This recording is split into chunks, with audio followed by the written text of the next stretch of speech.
Tout de suite, il y a plusieurs organismes, plusieurs groupes qui, à ce moment-ci, font connaître quelles sont leurs attentes envers les différents partis pour la campagne électorale. C'est le cas de la Fédération des chambres de commerce du Québec. Charles Milliard, le PDG, est avec nous. Bonjour, M. Milliard.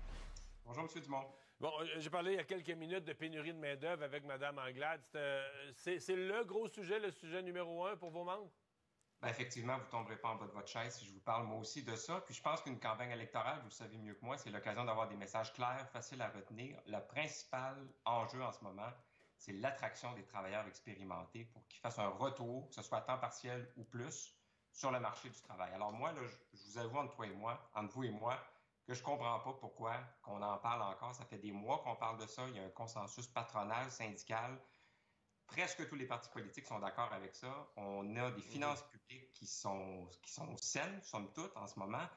Donc, on a une marge de manœuvre financière pour le faire. On entre justement dans je vous dis ça avec un clin d'œil, un festival de baisse d'impôts. Donc, on a certainement la marge financière pour dire aux travailleurs expérimentés, revenez sur le marché du travail 1 à 2 journées par semaine. Vous allez empêcher des burn-out, des fermetures, des baisses d'heures d'ouverture. Alors, Soyons précis. Mettons-nous dans la peau des gens là, qui ont, mettons, 62, 65, 68 ans, bonne forme physique ou relative bonne forme physique, peut-être pas comme à 20 ans, mais encore bien capable de travailler.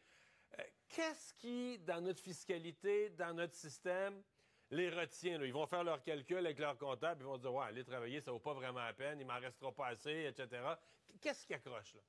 Ben, en fait, là, je ne veux pas entrer dans tous les détails, mais au niveau fiscal, quand on a des crédits d'impôt ou une bonification de la rémunération qui nous permet de revenir, ces gens-là peuvent dire, ben, écoutez, je m'ennuie un peu à la maison, j'ai envie de contribuer, X, Y raison, on n'est pas regardant, et je suis prêt à revenir 1 à 2 journées par semaine. Donc, en ce moment, puis c'est pas juste le provincial, là, évidemment, on est dans une campagne provinciale, mais le fédéral a une part de responsabilité. Moi, ma perception, c'est que les deux gouvernements, le Québec et Ottawa, dans des budgets des dernières années, ont annoncé des mesures pour faciliter, rendre plus attrayant le retour au travail des personnes plus âgées. D'accord. Alors, sont où les travailleurs expérimentés dont on a besoin, les 271 000 postes vacants? Il y a encore de l'espace pour faire plus. Les gens vont nous parler d'équité intergénérationnelle. Donc, si on favorise les personnes plus âgées, qu'est-ce qu'on fait avec les jeunes ingénieurs qui rentrent? Là, moi, je vous dis, le feu est pris dans place en ce moment. On a besoin de mesures qui permettent ça. Et encore une fois, c'est pas comme si je vous parlais de ça dans un contexte où on a des déficits abyssaux puis qu'on n'a pas une capacité de le faire. On a la capacité de le faire. Votre invitée précédente l'a dit tout à l'heure, dans un contexte inflationniste, ça augmente les revenus de l'État et c'est le principal point d'achoppement en ce moment entre la partie patronale et le gouvernement. Alors, pourquoi on ne procède pas? Donc, pour vous, dans les solutions à la pénurie de main-d'œuvre, la numéro 1 au-dessus de toutes les autres, c'est l'attraction des travailleurs expérimentés. Bien, c'est la solution la plus à court terme. Ensuite, on peut embarquer, évidemment, vous et moi, sur la question de l'immigration, sur la question de la réforme, de la formation continue au Québec. Ça fait partie de nos recommandations aussi, mais c'est plus à long terme. Ça ne ramènera pas des gens dans les usines puis les magasins demain matin.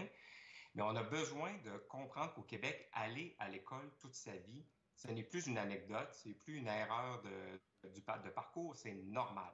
Alors ça veut dire d'avoir des sommes qui permettent des requalifications, de dédramatiser ça aussi, parce que c'est pas juste une question financière ou fiscale, la formation continue, c'est d'expliquer que dans la société, on valorise ça maintenant. Alors, il y a ça aussi. La question de l'immigration, bien évidemment, nous, on n'a pas fait de demande particulière sur un seuil d'immigration. Nous, on voudrait que tous les chiffres soient disponibles pour qu'on puisse enfin savoir par région c'est quoi la vraie capacité d'intégration. C'est pas vrai qu'elle est la même à Montréal, à Rimouski et à Rouyn-Noranda. Donc, si on avait tous ces chiffres-là, ça serait plus difficile de chicaner, honnêtement, sur c'est quoi la réelle capacité.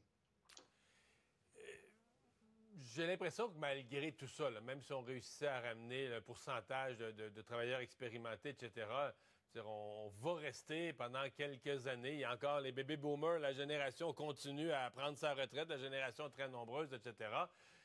Est-ce que les gouvernements en font assez? Est-ce que les entreprises sont assez conscientes sur tout le dossier de l'automatisation, de la robotisation, etc., qui va être un inévitable? Quand on manque de main-d'œuvre, ben, il faut investir dans de la machinerie, des capacités de production. Puis les gens qui travaillent gagnent un plus gros salaire parce que la personne qui autrefois faisait quelque chose à la main, mais là, qui est peut-être capable de gérer un robot qui va le faire 4 fois plus vite. Là, donc la productivité augmente, les salaires augmentent, puis on automatise la production.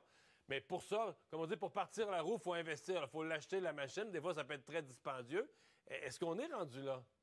Bien, vous avez touché au dernier levier, justement, qui va permettre de régler la pénurie de main-d'œuvre. Dans plusieurs années, effectivement, là, on ne recherche pas une solution dans les prochains mois, mais on passe notre temps à faire des colloques, des symposiums, dire que la pénurie de main-d'œuvre va durer 10 ans. Ça serait le fun qu'on arrête de dire ça et qu'on active tous les leviers, pas juste les plus payants politiquement, pour s'assurer qu'on sauve une année ou deux peut-être à cette pénurie-là. Sur la question de l'automatisation, effectivement, et ça, il y a une responsabilité partagée, là. Moi, je vais être bon joueur. Le gouvernement a mis en place plusieurs programmes, crédits d'impôt pour susciter l'innovation et l'investissement en automatisation dans les organisations. Alors, il y a des secteurs d'activité, je pense, qui pourraient mieux utiliser ces sommes-là. Alors, c'est le devoir des organisations comme nous, les chambres de commerce, de mieux faire connaître ça.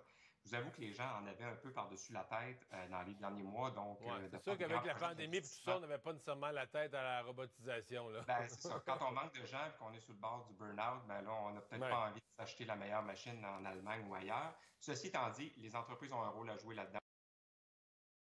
La solution qui est la plus rapide. Et en ce moment, la solution la plus rapide, c'est les travailleurs expérimentés. Je suis un peu excédé, peut-être comme vous, d'en parler, mais on va continuer d'en parler jusqu'à temps que ça débloque parce que c'est vraiment une courroie de solutions qui est importante.